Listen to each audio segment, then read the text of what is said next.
Welcome to the Fundraising Elevator, where we're all headed up. This podcast is a production of Elevate, an online learning platform for fundraising event professionals.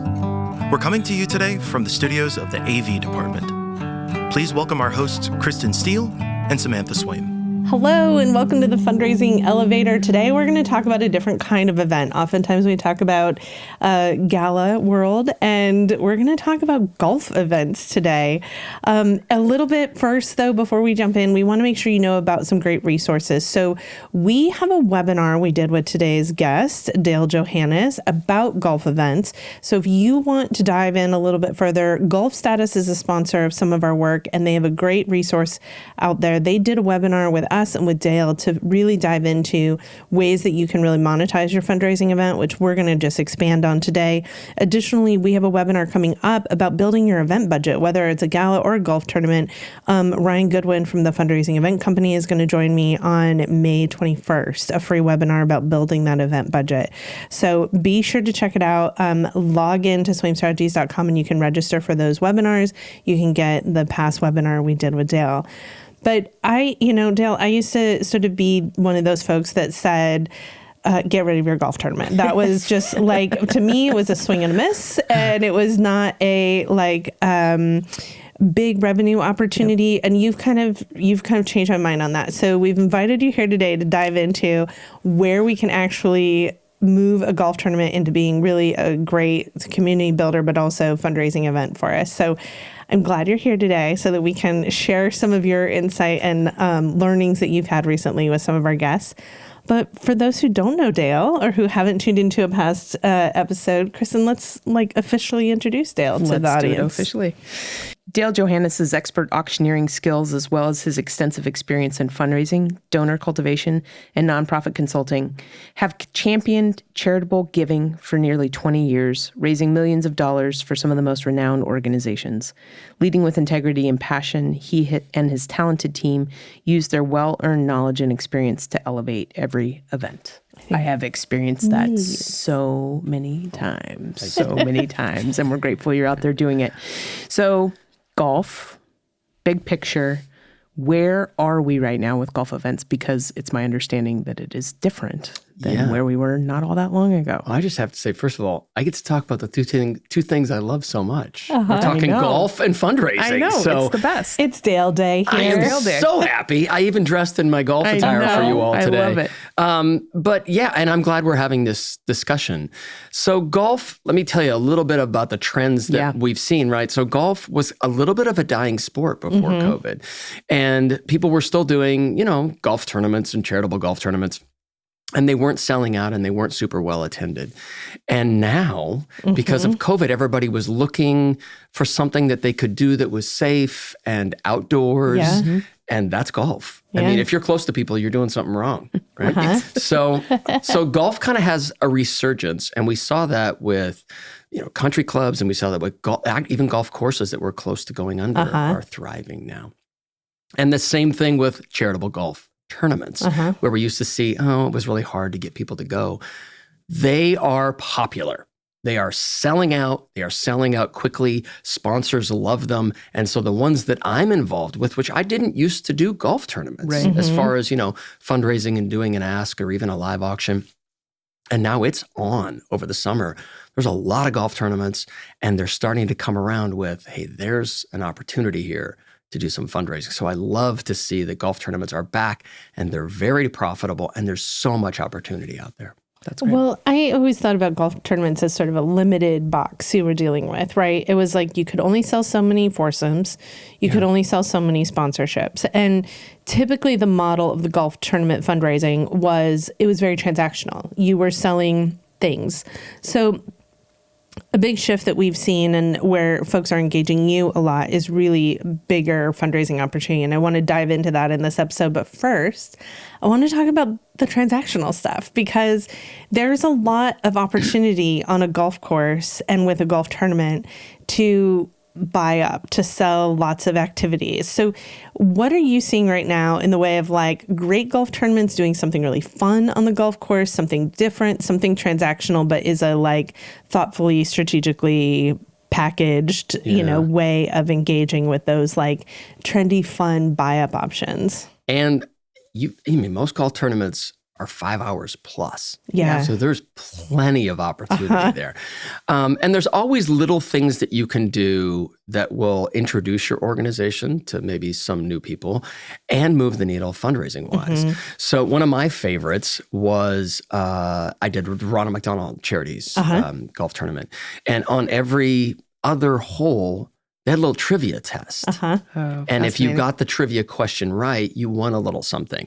So when everybody was at their carts and we were like, so here's the rules today, we would drop a couple of like little statistics, and we were going to see if they were listening. So on the course, you had your little trivia, thing. So there's that, and it's introducing, people to what you're doing. Yeah, all that's those mission storytelling right there. And then you've got all the fundraising stuff that you can do, which is you buy pipe cleaner and how close your putt is. If you've got that pipe cleaner, you don't have to take the putt. That's one of the ways people do it. Then you've got a dice game where you pay, you roll the dice wherever you land. If you land on a 4, you get to drop your ball and tee off from wherever the 4 is, which is way up. So you're improving your score on all of these things.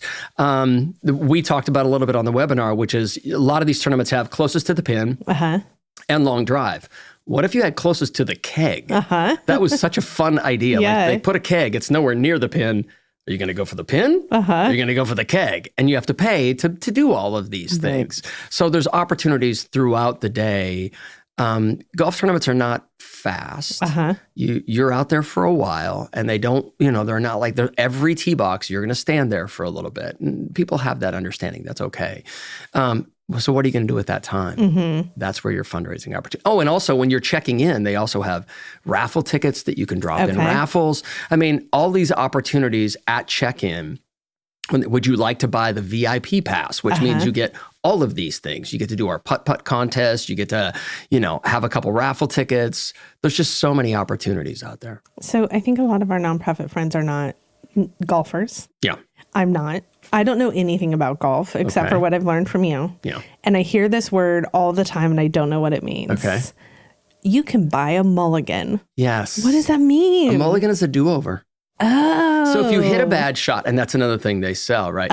You hit a bad shot and you go, I bought 2 mulligans. I'm going to hit that one again. And it can be, I missed that putt. I think I can make that putt. I'm going to use my mulligan right now. And you can purchase mulligans. Now you can't have you can't sell too many of them or it'll slow the tournament down. So usually your foursome buys a certain amount of mulligans. So your foursome gets a little do-over. That's all it is. It's a do-over. It's a get out of jail free. It is. That's funny. That's what I was thinking. I had no idea. So golf events, trend-wise, hot. They should be part of people's fundraising profile for their organization. If they're doing a golf tournament, it should be a fundraiser. Well, so there's that, but also the golf event should be part of a bigger sort of thing. I'm just framing these things for people. When you think about golf events right now and you see a lot of them, what are folks doing right and where are they missing the mark? Oh, such a good question. You have to consider your audience going into this. So when we do a gala, you've got a lot of folks that are there to support that organization. When you're doing a golf tournament, you've got a lot of people there on a corporate ticket, right? Yeah. A lot of sponsors say, okay, I'm sponsoring, I get a foursome. Who am I going to put in that foursome? So they're going to be there for the golf, right? They might not know anything about the organization. Right. And they haven't reached into their pocket at all. I mean, not at all. They haven't paid for anything. They're getting a free round of golf. They're getting lunch, usually beverages on the course. And we haven't asked them for anything. Yep. So I think you really have to consider who your audience is as you're going in. And a lot of them don't know anything about your organization. So we have to introduce them to the mission, to what this is driving. I mean, we're all there to support this organization. Where's that support going? So all the things that we do in a gala where we talk about, I think you guys call it the windshield talk, like where we're going and where we've been. Yeah. We still have to communicate that with them, but just consider they're brand new to this organization because many of the people there, they don't know what you do. I think that the other consideration too often is that we think of golf tournaments as one way, right? Like 18 holes, beautiful golf course set in some gorgeous country club. But we've heard recently a lot of people that are doing golf tournaments that are like a putt-putt golf game or something at Top Golf, the sort of golf center where you can go to. Are you doing anything with any of those like out-of-the-box golf? I haven't done any of those, but I'm waiting for a simulator golf tournament. Oh, yes. Right? Because the whole sim thing is very popular now. Yes. And consider that if you're in Portland, Oregon, like we are when it's raining and miserable, you can still have a tournament inside. Yeah. Nice and warm. You can all be playing Pebble Beach Yeah. or whatever course you choose. Your dream course. You have beverages. And when you play 18 holes on a sim, you can get it all done in an hour and a half. So you could have, if you found a place that had multiple sims, you could have an indoor golf tournament fundraising event. And I'm waiting on that one. Yeah, I think it's coming. It's coming. That's fascinating. I know. I think of there's a venue here in Portland that they actually, it's like a party venue, and they have 2. So how many simulators would you need to be able to do something like that? You would need 6 to 8 Okay. simulators to make that. And you'll see these places are opening these, because sim golf is very, very popular right now. And it'll happen. Okay. It'll happen. It's just a matter of time. But Top Golf, I've heard of people going out and doing like fundraisers. You can't really have like a tournament, so to speak. But it can be a fundraiser where everybody just gets together and hits golf balls and, has a little food. And we'd maybe do an ask. The putt-putt thing is very interesting. I think that would be really fun because then you can involve a younger crowd. Yeah. And that's something that you don't traditionally do with our friend Beth McGorry did an episode with us. She's a fundraiser out of Iowa, and she has, in the middle of the winter, she has a golf tournament that is on a frozen lake in a marina. So it is like wild and crazy antics. Wow. Wouldn't that be fun, though? I'm a fair weather golfer. I'm not. If I can't feel my hands, I don't want to play golf. Well, so you mentioned a couple of times, if we do an ask, if we do an auction, what is the fundraising opportunity that people would reach out and say, we want to engage you? Like, what is that big money maker for golf tournaments? Yeah. And it can be anything, because I've done everything from a live auction to a paddle raise. So I think most of the times live auction is a little tough because you're kind of crammed for time a little bit. But more and more we're doing paddle raises. Okay, so I'm imagining you're standing on hole 4 and a foursome walks up and you're auctioning off a package and then another foursome. That would be fun. Right. I'd be auctioning all day long. No, so we wait until the tournament's over. Everybody's got a little food. Everybody has a drink in their hand. And then we introduce them to the organization. And again, coming back to that, nobody's reached into their pocket at this point. Right. And this is the point where we can go, hey, look. And I pointed out, you're here. You've had a great run of golf. You've gotten all this swag, because that's part of a golf tournament. You get a lot of swag, free golf balls and shirts and hats and all the other good stuff. Now we're going to ask you to reach into your pocket. And, oh, by the way, does your corporation match your gift? Because that's a big message with golf tournaments is most of those are there. Most everyone who's there is there on a sponsor or a corporate ticket.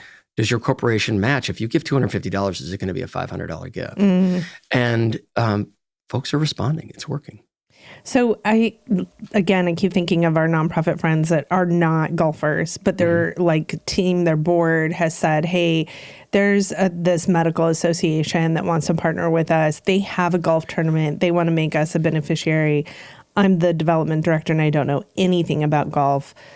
What you're framing up for me is similar to my gala event, that there is a moment that we gather everyone, not on the course, not at a hole, but we actually like sit down, tell our story, and raise money. Yeah. And that comes after you're done playing. So first of all, I don't want people to be scared to do a golf tournament because they don't know anything about golf. Yeah. Because the course that you use, and we have a couple here we have a couple courses that have 218s, so you can put a lot of people out there. But the course does those tournaments all the time. Yeah. Let them run that. They know how to do that. So don't be overwhelmed. There'll usually be somebody at the course who does all the tournaments. They know how to line up the carts. They know how to do a shotgun start. They know how to do all these other things. Let them do that. And then you can focus on where's the moment that we can do an ask and how do we do that ask. So the way I started to get my brain around it, and correct me if I'm wrong, but strategically, I think there is something to thinking about the tournament being the acquisition mechanism. To your point, where, everybody's coming in on, I'm being asked to come. I don't know who you are yet. I just know I'm going to play golf at some charity something, right? So you're actually getting a really diverse crowd set coming that you may not, I think we were talking about this. It's sort of like you have your golf circle and then you have your gala circle, and there might be some overlap, especially of the people who are inviting people to come, right? You have in that Venn diagram, you have some overlap, but the golf tournament itself is the acquisition mechanism. And as a fundraiser, then you need to set out strategically to what is my conversion look like? What tools am I using and what strategy am I setting up to bring everybody in off the course, knowing they've been out there for 5 hours? How do I manage their time and expectations and tell them something that connects them to us and really moves them along that channel of acquisition? And there's multiple ways of doing that. So I've seen the executive director get up and do a little speech and thank everyone for being there and thank the sponsors. I have seen them have a client, like what we would do it with a regular fundraising gala, right before an appeal, get up and tell their story of, this is what this organization has done to me. I want to thank you for being here, and now I'm going to ask you to give. I've even done videos. Sometimes when if you're in an indoor kind of facility, when you're done, they'll do an appeal type video and then go right into the ask. But I think it's really important, Kristin, you framed it. You've got such a vast audience there. You've got people who just want to be there to play golf. Right. That's a big, I'm coming to play golf. Golf tournaments are fun, right? You're usually playing with 4 guys you really like. And it's a fun format. Usually it's called a scramble, which means it's not super, super serious. So you can have 1 really good golfer and 3 bad golfers and you can still score. Right. And so a lot of people are there because they know they're on a great golf course. It's a sunny day. I'm going to get out, have this great format, have a little swag. Maybe we come in for 2nd or 3rd and win something, right? And then you've got the folks who are horrible golfers, but they want to be there because it's fun, and they dress up in costumes and they have I love it when see foursomes that are all matching and stuff like that. And then you've got the folks who are like, I'm here to support the organization. I may golf a little bit, but I am here because we are raising money today for this organization. So you've really got a wide audience there that you're going to try to appeal to all of them. So we're going to take a short break, but when we come back, I want to connect some of the dots between our gala planners and golf planners and get a better understanding of that ask moment and also the sponsorship piece I want to dive into with you. We'll be right back.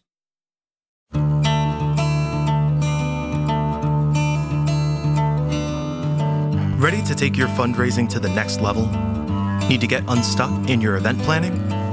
Now's your chance to connect directly with the experts behind the Fundraising Elevator. Book a one-on-one consulting session with Sam for strategic planning and fundraising strategy, with Kristin for your program and storytelling, or Mary for your registration and data tools. They're here to provide you personalized answers to all your event questions. Don't wait. Raise more at your next fundraising event. Book your session today at elevatenonprofit.com. You can also find the link in the show notes.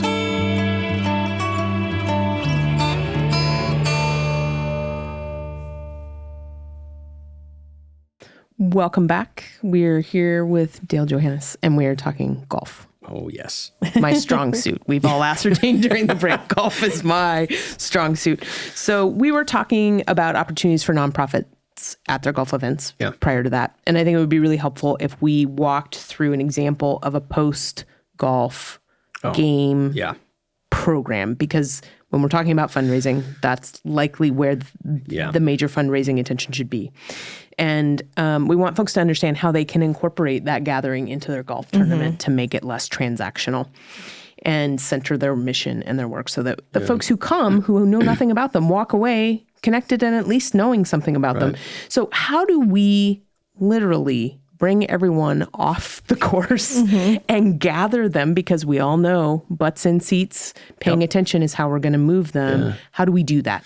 What does that look like? And that's so important because even in our galas, there's a time to ask and a time not. Right? So as a golf tournament ends, we call it a shotgun. So everybody is starting out on the course. So allegedly everybody should be finishing around the same time.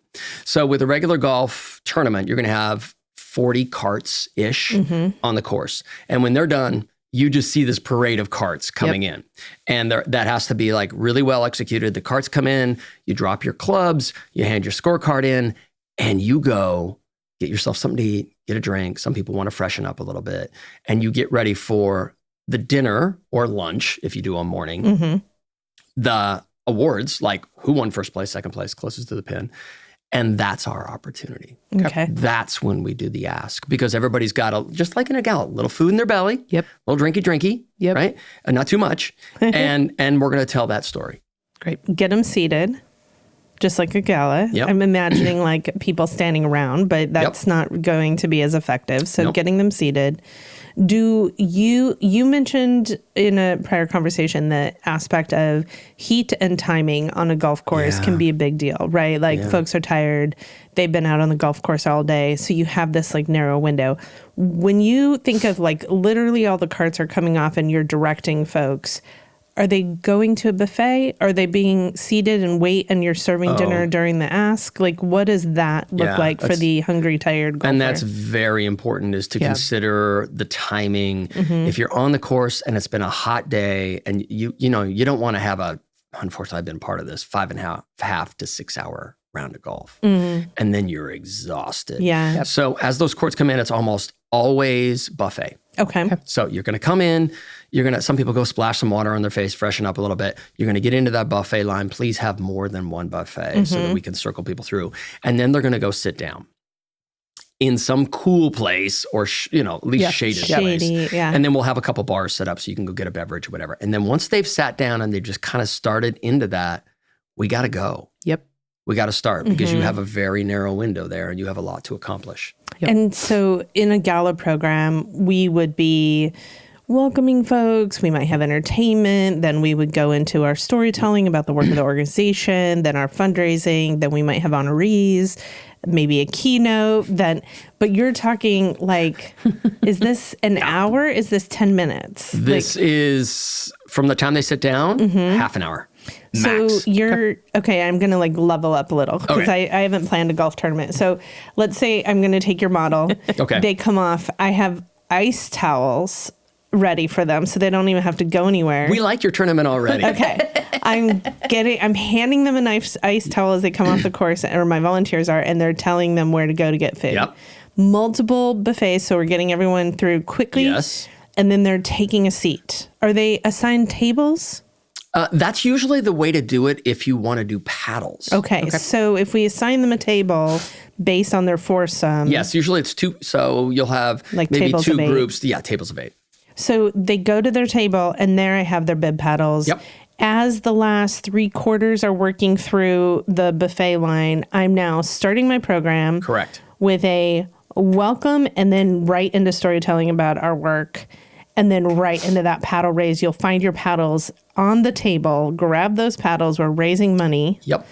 And then the awards for golfing? No. See, Awards come last. That should be the last thing you do. So it's a welcome maybe from the executive director or development director or somebody attached to the organization. Thanking the sponsors right at the start, because sponsorship is a very, very big part of golf tournaments. And I want to talk more about that. So we want to thank them. And many of those sponsors are sitting right in front of you, so you better thank them. And then it's getting right into why we're here today. We all love a golf tournament. We're all here to play golf and have fun and get swag. But that's not really the reason we're here. We're here for a purpose. Let's talk about that purpose. And so that's your appeal speech. That's your set it up. And then go right into the ask. And just like you would with a gala, find your sweet spot, have a strategy. Where do you think most people within that audience have the capacity to raise their paddle and show their support? Don't start at some crazy high level if you don't have somebody who is committed to raising their paddle there. And then you're going to go through different levels of giving, and you're going to have to go through it pretty quick. And then, because then when you're done, okay, let's talk about who won first, second, third, closest to pin, long drive. And that takes a little bit of time too. Okay, so we're like short, tight. You get to go home now, but we're going to raise some money real quick before. Yeah, you want to, so you don't want people to come in and go, okay, I'm going to have something to eat and I'm gone. Right. And that's why you're dangling that carrot, which is who came The in first, awards. second, or Yeah. third, Okay. right? Okay. So that's why you're dangling that till the end, because you want them to stick around to go, oh, I think I won closest to the pin. I don't know. I'm going to find out. Did I win a new putter? Yeah. We're going to tell you. But first, we're going to ask you to raise your paddle. Are there other, so this is my sort of golf unknowingness. What are, and this is the Venn diagram piece of how we Yes. take fundraising and golf and help them overlap. What are the other pieces of golf business that our planners need to make sure get integrated? Because you said that, and all of a sudden I was like, oh, okay. Yeah. There's some Awards. carry There's through. that golf business, Like- and a lot of that you're just going to lean on the golf tournament to handle, like The the golf course. course Okay. will Okay. handle that. Things that we didn't even talk about, like what do you do with your golf clubs when you get off the course? Well, they're going to have to clean them and have them set aside where you can pick them up on your way out. Right. And I will say not every golf tournament is the same. There are a few where we get off the course and then they have a little bit of a cocktail hour and spouses will join. Oh, okay. And I welcome that. That's great. Yeah. Right. So sometimes their spouses will come and join them if you're going to do a little bit more of an elevated dinner, which I do a few that Yeah, are like a full little bit more elevated. gala almost. Yeah. And those are the ones where we do I do 4 or 5 live auction packages Yep. and an appeal. And that's a little more formal. Yeah. Yep. And you got to figure if your tournament is that or not, right? But there's a lot of little golf isms Yeah. in there, Yeah. and a lot of that is taken care of in registration. Okay. When you come in, who's your foursome? What do you want to buy as far as mulligans and raffle tickets and all that other stuff? We announce our raffle winners after the paddle raise. But most of that stuff is taken care of. Once you're off the course, it's literally food, drink, shade. Cool. I like your idea of wet towels. by the Yeah. way. I'm gonna steal Ice that. That's a towels. good one. Because a lot of times you're playing over the sponsored by your towel is sponsored by the Standard. Thank you, the Standard. And then you get right into the ask awards, and sometimes it's interesting because I love this. Sometimes after who won first, second, or third, people want to stick around and mingle. And I welcome that. I think that's great. Especially if it hasn't been a 120-degree day on the course. There's those days Yeah. where, Right. So I want to dive a little. I want to scratch the surface on sponsorship. Yeah, So I think that's great. You and I have talked a lot about the fact that idea of sort of festival sponsorship is a more common model of sponsorship for a golf tournament. So that idea of a gala sponsorship, I'm thinking of all of our listeners who play in galas, that it is typically that you are buying a table or a table with benefits that is a sponsorship at a gala, right? So you get the table at the lowest level, or you get the table plus logo visibility, plus recognition, plus the opportunity to speak maybe. In a golf tournament, though, you're selling more items really as part of your sponsorship. So your sponsorship might include a foursome, but in addition to that, you're going to get your logo on the ice towel. You're going to get your logo on the golf cart. Can you talk about those sponsorship opportunities? Like if I'm building a sponsorship package for the first time, am I building that you're buying a foursome plus these items and it's a menu? Like what are all those sponsorship there's opportunities? so many different levels. Consider that you have all this real estate on a golf course. So every tee box that you're standing there for 2 minutes, 3 minutes, there's signage opportunities. There's even, I'll give you an example. So Lux Forbes, they are one of the sponsors of one of the golf tournaments that I do. They are even out there talking about they have like a tent that's talking about, interesting real estate opportunities that they have. And they're making, I think they made John Daly's, which is like an Arnold Palmer, but with vodka. But they also had a hot dog. Like they had a guy out there grilling up hot dogs. So if you got hungry that was Lux Forbes. And that was they sponsored hole number 7 or something. And they were one of the main sponsors of the tournament. Okay. And they staffed their people, the people that were there, super fun, super engaging. Hey, can we talk to you about, our real estate opportunity? Can we talk to you about, we have the Ritz-Carlton properties. Can we talk to you about that? And you've got a captive audience. And when you're considering golfers, a lot of golfers have serious capacity to support. And so that's their target audience. And so they nailed that. And then you've got other sponsorship opportunities where you're just sponsoring maybe a foursome, or I love it. You brought this up. You got the golf cart. You're looking at tags and stuff all day. So if brand recognition is one of the things that's important to you, oh Lord, is there opportunities for you. Golf balls that have your logo stamped on them, hats, shirts, swag, all of that stuff is there if brand recognition is really important for you. And so you've kind of got an opportunity that's kind of all over the place, but most of them include a foursome, 2 foursomes, 5 foursomes, whatever that's going to be part of it. As a part of the sponsor benefit. Yes. Yep.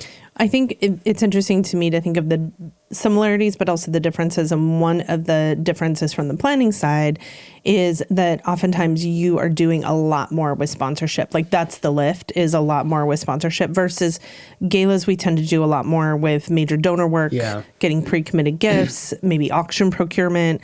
But really with golf, the lift is that sponsorship solicitation. Yes. One sort of easy button is that I have seen some organizations kick off their golf tournament by aligning with an association. So if they have an association of professionals that also align with their mission, let's say, for example, that they are a cancer organization, they might align with a physicians association. That way the association can use it as a social benefit. Yep. They're helping you to do some of that outreach to sell those foursomes because they already have an audience. And then you're using that as an acquisition. So I think there's a way to think about launching or starting or building a golf tournament that doesn't require you to start from scratch and think of how do I sell 18 foursomes plus all these sponsor benefits, that sort of thing. The reason we're seeing golf tournaments sell out is sponsorship. I've even had people go, I'd like to have a foursome. Sorry, it's full. Yeah. Sponsors recognize there's an opportunity there and they are pouncing on golf tournaments. And I think it's a pretty easy ask, really, when you're thinking about it, right? So you're going to have all this brand recognition. There's going to be people on the course for 4 or 5 hours. They're going to see your logo. They're going to hear your name. They're going to see signage all day long. Yeah. Does the golf tournament help you with all the signage? No. So you got to get all that signage on your own, where you can just put, you're going to be putting them all over the course. Yeah. We see signage on every tee box, first of all. And then you can have signage in the fairways. Maybe one of the games that you play is sponsored by a sponsor, et cetera. So there's just so much opportunity there. And sponsors are that's driving your revenue. Yeah. And then on top of that, well, we've got these fundraising opportunities too. So I think that's why we're all of a sudden kind of like full circle moment on charitable golf tournaments. There's so much opportunity for you. Well, I think that the piece that you were saying, Kristin, about like the acquisition component is that folks are there first as a golfer, but then the opportunity to actually sit them down, educate them with your storytelling and fundraise, I think is the missing component often. When I hear folks say, we spent 500 hours planning a golf tournament, we spent so much money printing all the signage, and yet what I hear is all they sold was the transaction of the foursome. And then they're missing the opportunities of the sponsorship and then the storytelling and the paddle raise, or even an auction if you're doing a more formal gathering. You're cultivating new donors. Right. There are people that are going to show up who have no idea what you do. Yeah. Let's introduce them to the organization. Maybe some of these folks we can get to gala. We always do that at a golf tournament, by the way. I want everybody to get out their phone. October 12th, put it down. Yeah. That's our gala. I'd love to see you all there. Great. So we're also promoting, because usually most, tournaments here happen over the summer. Yeah. Gala season can be, fall or spring. Yep. And we let them know. Yeah. Like, come on, let's see it. You like this party? Yeah. We're going to do another party. We want to see it that one too. That's great. How often do people tag team those things? Like a gala, like I know a couple of like celebrity organizations that'll do like a weekend of activities where there's a gala, there's also a golf tournament, especially like reunion or alumni groups. They often do that. There's really only one that kind of does that, but they kind of make the golf tournament like a gala, and it's a 2-day golf tournament. Oh, I see. So some golf tournaments can be 1, 2, or even 3 days.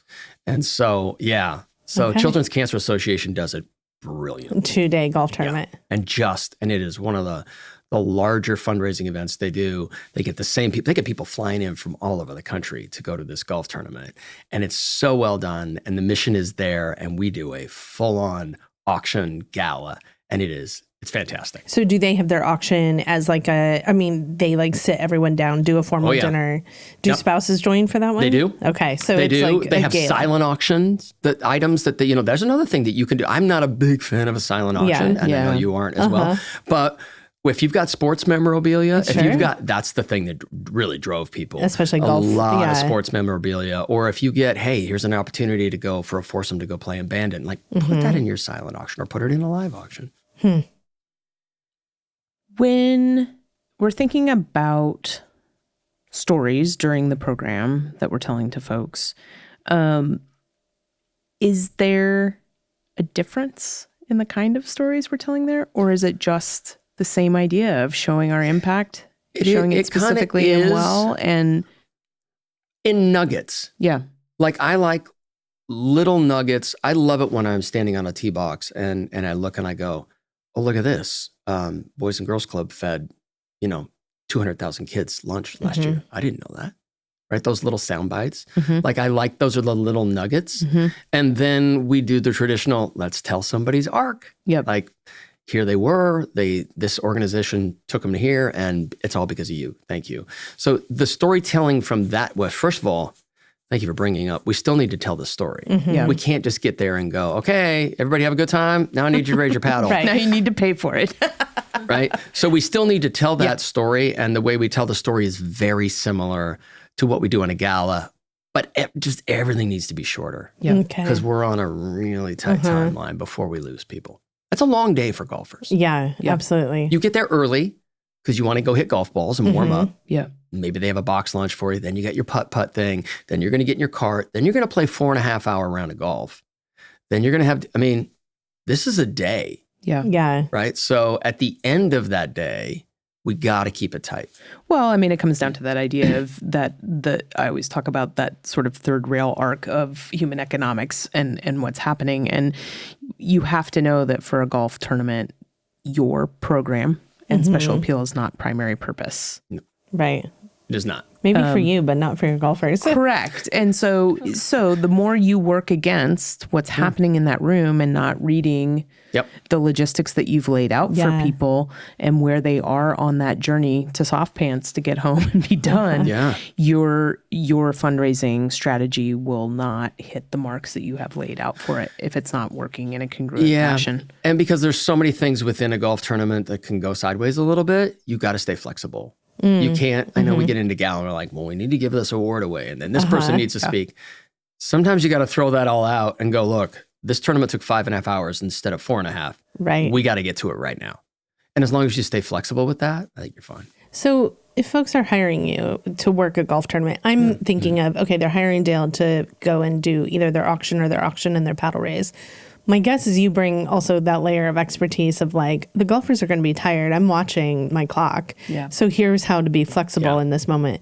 But what are other ways that you are participating in the golf tournament? I know that you're a golfer yourself. I am. So most golf tournaments that I work, I also play. So I can be out there mingling with folks and kind of also experiencing what they experience. And so there's that. And then I get to know folks as I'm playing golf so that I can recognize, that I can leverage a little bit when I'm up there. Other than that, it's literally the same kind of things that we see. Oh, there's a line. Can we get drinks in their hand? So while they're waiting in line to get their food, just go offer them a drink. So would it be strategic to place you on the same foursome as my biggest donor in the room? That might be a good strategic play. And then I can call them by their first name and I can leverage that. So absolutely. And a lot of times that's what they do.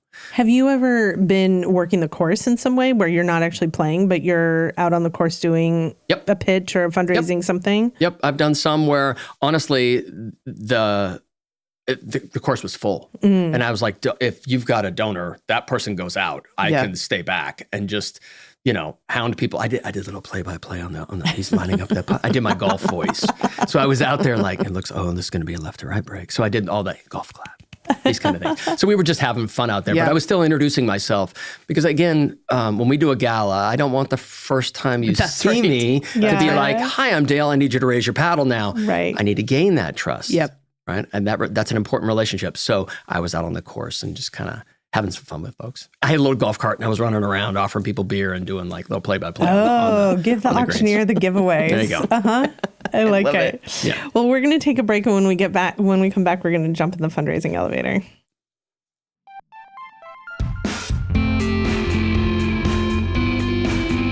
Are you ready to engage supporters and grow your base with your own podcast?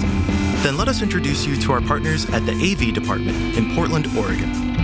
In addition to delivering exceptional live event audiovisual production and videography, they also have a top-tier production studio and an expert team ready to take your content ideas to the next level. Contact the AV department to schedule a consultation and start bringing your podcast vision to life.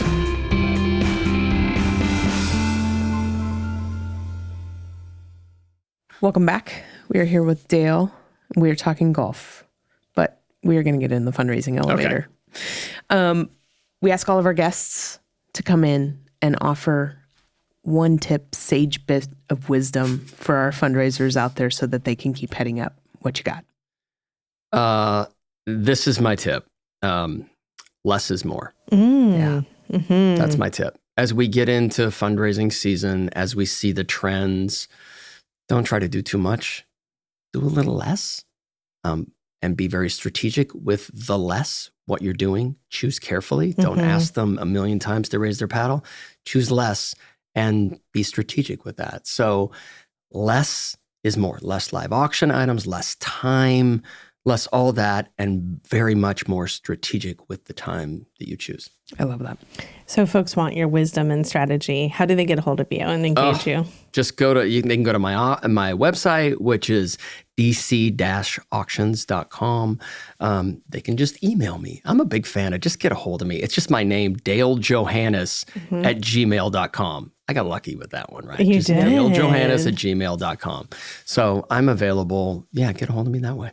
Excellent. Well, thank you for convincing me otherwise about golf tournaments. It's the best. I'm telling you, it's the best. And they're growing and we're seeing it and people are responding. I love the idea of gathering people in other ways, because I think right now, especially organizations, were so often just one event a year that they were leaning on one event, but thinking about ways that we can keep building sort of support and community around our organizations, especially when we know that there's so much at risk with federal funding going away and other things that are really changing the sector. So we're big fans of gathering, and I love that you brought a different way of gathering to us today. So thank you. And I love working a golf tournament. And consider most golf tournaments are over the summer. Yeah. Just keeping that messaging out there. Don't lose your audience, right? You're keeping your people are flexible over the summer. So don't be afraid of doing a golf tournament. It's not that overwhelming. Okay. You said you so. heard it here. Yep. Thanks so much. The Fundraising Elevator is produced in partnership with Swaim Strategies at the studios of the AV department. The program is produced and directed by Steve Osborne, with audio engineering and original music by Dwayne Anderson, Heidi Christensen, and Adam Breeden. Video production by Shannon Doran. Graphic design by Pendulum Creative Group. Marketing by Lisa Aragon. Support from Mary Elizabeth, Todd Campbell, John Lyles, and Andy Dowsett. And voiceover by Josh Boykin.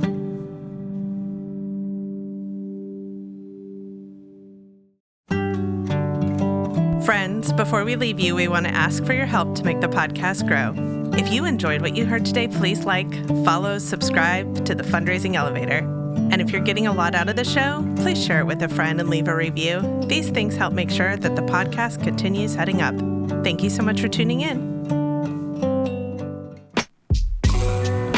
We've been partnering with Greater Giving for over 20 years as our go-to event auction software.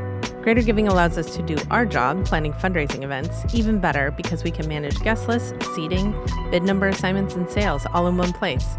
That makes it great for our nonprofit partners and their guests. Check out Greater Giving for your next event at greatergiving.com. Link in the show notes.